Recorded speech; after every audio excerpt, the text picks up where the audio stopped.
ચાલો આજે આપણે બનાવશું એક નવા જ પ્રકારનો નાસ્તો જે બાળકોનો એકદમ ફેવરિટ છે અને ઘરમાં નાના મોટા સૌને ભાવશે. તો ચાલો બનાવવાનું શરૂ કરીએ. જો મસાલો બનાવવા માટે આપણે અહીંયા એક પેન લીધી છે. હવે તેમાં આપણે 2 ચમચી જેટલું તેલ એડ કરી દઈએ. તેલ સરસ ગરમ થાય એટલે આપણે તેમાં 1 ચમચી જેટલું જીરું એડ કરશું. હવે થોડી એવી હિંગ, થોડી એવી હળદર. હવે પહેલા આપણે ડુંગળી એડ કરશું અને તેને થોડી વાર માટે સાતળી લઈએ જેથી તેમાં તેનો કાચો સ્વાદ બધો નીકળી જાય. ડુંગળી થોડી સતળાઈ જાય એટલે હવે આપણે પેપ્સિકમ એડ કરશું. તો આપણે એક હારે બધા વેજીટેબલ ને એડ નથી કરવાના. જેમ એક સતળાતા જાય તેમ આપણે વારાફરતી બધાને એડ કરશું. હવે ગાજરને એડ કરી દઈએ. કોબીજ, ગાજર ને કોબીજ જો આ રીતે સરસ હવે સતળાઈ ગયા છે. તો હવે આપણે ટમેટાને એડ કરી દઈએ અને સ્વાદ પ્રમાણે મીઠું એડ કરી અને તેને સરસ રીતે મિક્સ કરી અને સાતળી લઈએ જેથી ટમેટા સરસ રીતે મેશ થઈ જાય અને ફટાફટ સતળાઈ જાય આપણા બધા વેજીટેબલ્સ. જો આ રીતે વેજીટેબલ સરસ સતળાઈ જાય એટલે અહીંયા 4 નંગ બટેકાને બાફી અને મેં ખમણીની મદદથી આ રીતે ખમણી લીધા છે. હવે તેને એડ કરી દઈએ જેથી મસાલામાં એક સાથે સરસ રીતે મિક્સ થઈ જાય અને આપણો મસાલો સરસ એવો બને. હવે તેને આપણે સરસ રીતે મિક્સ કરી દઈએ. અડધી ચમચી ધાણા જીરું, અડધી ચમચી લાલ મરચું પાવડર, અડધી ચમચી શેકેલા જીરાનો પાવડર, 1 ચમચી આમચૂર પાવડર અને અડધી ચમચી ગરમ મસાલો. હવે સરસ રીતે આપણે એને મિક્સ કરી લઈએ. જો આ રીતે આપણો મસાલો સરસ મિક્સ થઈ ગયો છે અને તૈયાર થઈ ગયો છે. હવે આપણે ઉપરથી કોથમરી એડ કરી દઈએ.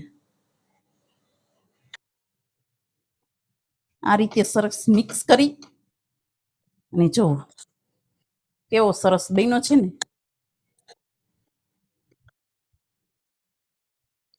તો ચાલો આપણે એક પેન લઈ લઈ અને તેને થોડી ગરમ કરી લઈ. આપણી પેન ગરમ થાય છે ત્યાં સુધીમાં આપણે અહીંયા મેં શેજવાન સોસ લઈ લઈ 1 ચમચી. અહીંયા તમે જેટલું તીખું ખાતા હોય એટલું તમે લઈ શકો. 2 ચમચી જેટલો ટમેટાનો સોસ એટલે વધુ પડતું તીખું ન લાગે. હવે તેને સરસ રીતે મિક્સ કરી દઈએ. જો આ રીતે સરસ મિક્સ થઈ જાય એટલે રોટલીને મેં પહેલેથી જ આવી રીતે બનાવીને રાખી લીધી છે. તમે ગરમ પણ બનાવી શકો અને આવી રીતે વેલા બનાવીને પણ રાખી શકો. હવે આપણે એક રોટલી લઈ અને તેની ઉપર આપણે આ સોસ લગાવી દઈએ. તેની ઉપર 1 ચમચી જેટલો માયોનીઝ લગાવી દઈએ. જો બાળકોને તમે આવી રીતે થોડું ચટપટું બનાવીને ખવડાવશો ને તો ફટાફટ ખાઈ લેશે. હવે ઉપર એવો થોડો આપણે મસાલો એડ કરી દઈએ. તો મસાલો આપણે પાતળો જ રાખવાનો છે, શેકતી વખતે તે ફટાફટ અંદર સુધી શેકાઈ જાય. અડધી બાજુ આવી રીતે આપણે રાખી દઈએ મસાલાને. હવે ઉપર આપણે થોડી એવી ડુંગળીને એડ કરી દઈએ. આપણે મોઝરેલા ચીઝ લીધું છે. તમે અહીંયા ગમે તે પણ ચીઝ લઈ શકો. પ્રોસેસ ચીઝ, મોઝરેલા અને ચિપ્સ ચીઝ આવે તેને પણ તમે એડ કરી શકો. આવી રીતે રાખી અને આપણે ઉપર આવી રીતે વાળી દેશું. હવે અહીંયા આપણી પેન પણ સરસ ગરમ થઈ ગઈ છે. તો હવે અહીંયા આપણે 1 ચમચી જેટલું બટર એડ કરી દઈએ. તો મેં અહીંયા ઘરનું જ બટર લીધું છે, તમે બહાર ડેરીનું પણ લઈ શકો. હવે આ રીતે આપણે રાખી દઈએ. જો આ રીતે એક બાજુ સરસ ક્રિસ્પી થઈ ગયું છે. હવે ઉપર આપણે ફરીથી થોડું બટર એડ કરી દઈએ. જો આ રીતે થોડું સ્પ્રેડ કરી દેવાનું અને તેને બીજી બાજુએ શેકવા માટે